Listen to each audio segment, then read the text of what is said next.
अच्छा सुनो, मार्केट जाने का कल ये रेडी के आज मार्केट जाने जाऊंगी अभी थोड़ी देर में। क्यों? तुम्हें लगता है कि मैं अभी चली जाऊँ क्या? अरे नहीं वो एक्चुअली क्या ना मुझे कुछ सामान लाना था मार्केट से, मैंने सोचा कि तुम आते आते ले आओ। हाँ हाँ, जा रही हूँ अभी। भेज दो तुम मुझे लिस्ट, मैं ले आऊंगी आते आते। ठीक है अच्छा सुनो, मैं भी चाहता हूँ कमरे में अपना मोबाइल मेरा डिस्चार्ज है ना, तो चार्ज लगा लेता हूँ क्लाइंट मैं से ले आ बात। देती हूँ चार्जर, यहीं पे लगा लो। अरे नहीं नहीं, क्लाइंट से बात करनी है मुझे। अर्जेंट बात है क्या? हाँ, जाओ कर लो, कोई बात नहीं। अब भी रहेगा मेरे 10 मिनट। ठीक है, वो लिस्ट भेज देना मुझे। हाँ मैं भेज देता हूँ। ठीक।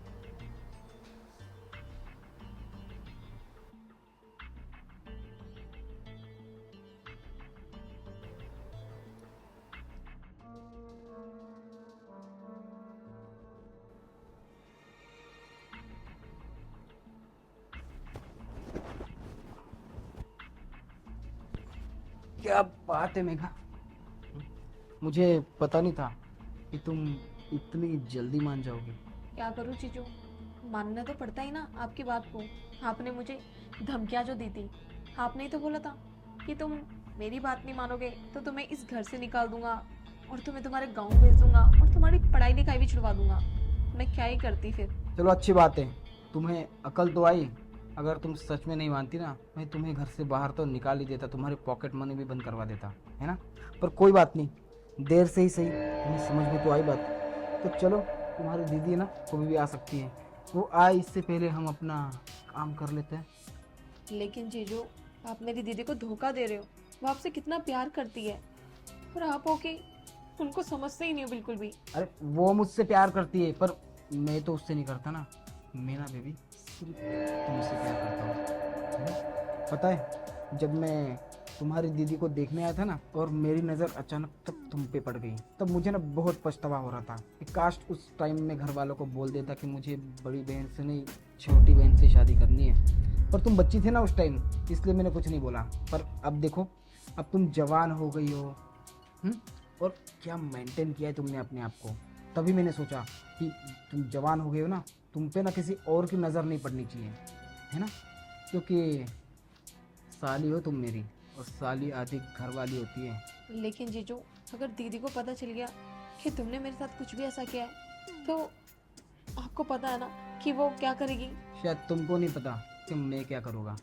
तुम बताओगी दीदी को? नहीं ना, और ना ही मैं बताऊंगा। पर हाँ, गलती से भी तुमने अपनी चोंच खोलने की कोशिश की तो तुम्हारी दीदी को मैं डिवोर्स दे दूंगा। और अगर तुम्हारी दीदी को डिवोर्स दे दिया तो पूरे समाज में उसकी बदनामी हो जाएगी कि बच्चलन होगी, इसलिए उसने डिवोर्स दे दिया, है ना। तुम चाहती हो ऐसा हो? तुम चाहती हो कि तुम्हारी दीदी का बसा बसाया हंसता खेलता परिवार उजड़ जाए?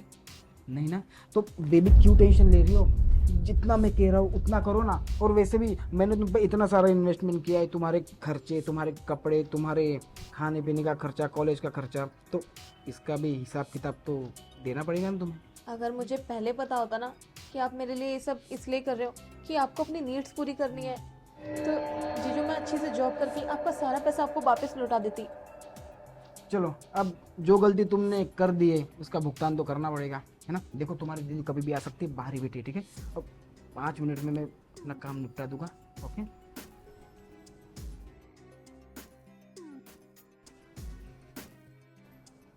विशाल।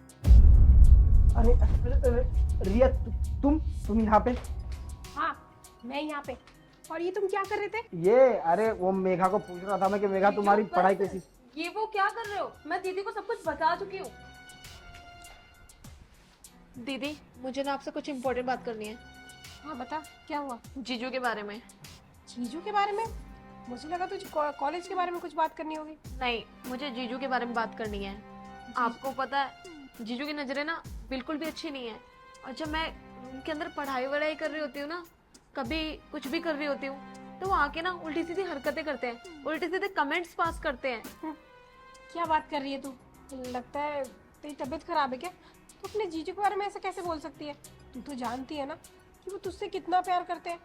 अरे देख, ये जो तू अच्छे अच्छे कपड़े पहन रही है, इतने बड़े कॉलेज में जा रही है और तो ऐशो आराम की जिंदगी जी रही है ना, सिर्फ उन्हीं की वजह से। तो ऐसे ना फालतू इल्जाम मत लगाओ उन पे। दीदी मैं कोई इल्जाम नहीं लगा रही उनके ऊपर, जो मेरे साथ हो रहा है मैं बस आपको वही बताने आई हूँ। और मुझे ये भी पता था कि आप मेरी बातों पे ना बिल्कुल भी भरोसा नहीं करोगे। मैं ना यही सोच रही थी कि मैं आपको बताऊंगी ना तो मेरा बताने का कोई भी फायदा नहीं होने वाला, क्योंकि आपको तो मेरे ऊपर भरोसा है ही नहीं।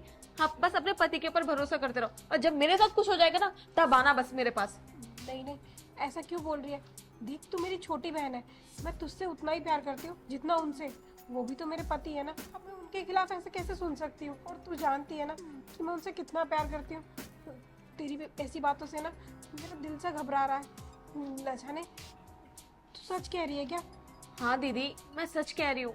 मैं ना जब रूम में कपड़े चेंज कर रही थी ना, तो जीजू बिना बताए मेरे रूम के अंदर आ गए और उल्टी सीधी जगहों पे हाथ भी लगाने लगे। और मैंने जब बोला कि मैं दीदी को सब कुछ बता दूंगी, तो उन्होंने मुझे ये बोला कि मैं तेरी पढ़ाई छुड़वा के तेरे को गाँव वापस भेजूंगा और तेरी बहन को डिवोर्स भी दे दूंगा।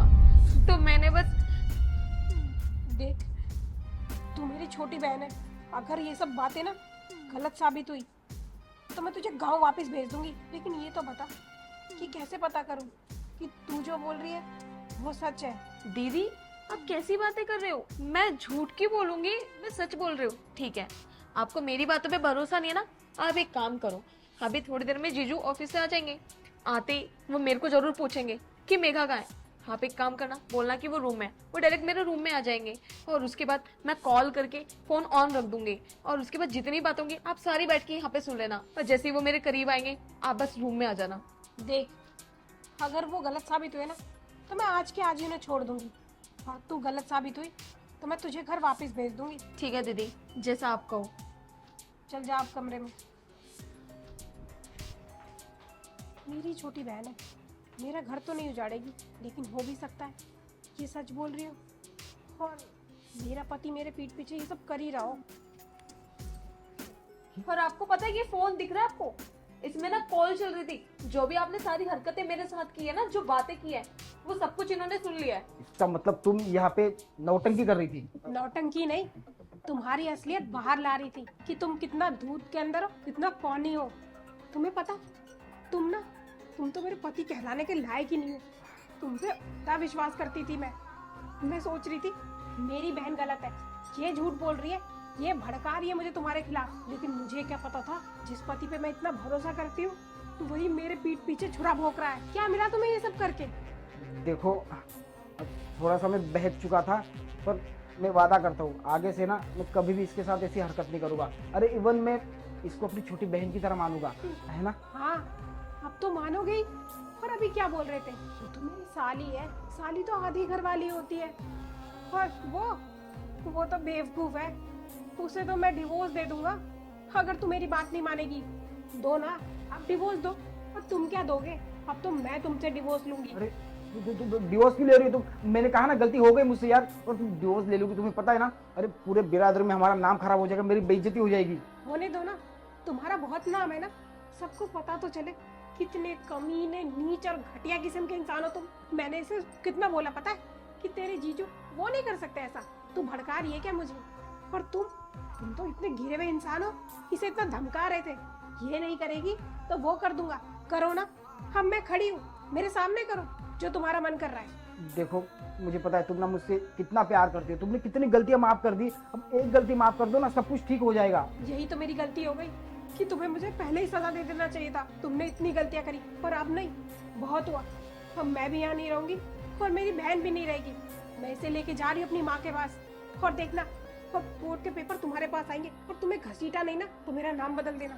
चल। रिया, मेरी बात तो सुनो। अरे यार, ये क्या हो गया? अबे यार, कितना बड़ा पागल हूँ मैं। क्या जरूरत थी मुझे अपनी साली के ऊपर ऐसी नजर डालने की? अरे अगर इतनी खुजली हो रही तो बाहर चला जाता कहीं पे। अब मेरा इतना अच्छा खासा परिवार सब कुछ बिखर जाएगा, और ऊपर से घर वालों को, समाज वालों को, सबको पता चलेगा कि मैं कितना नीच आदमी हूँ। मुझे ना कुछ भी करके रिया को मनाना पड़ेगा।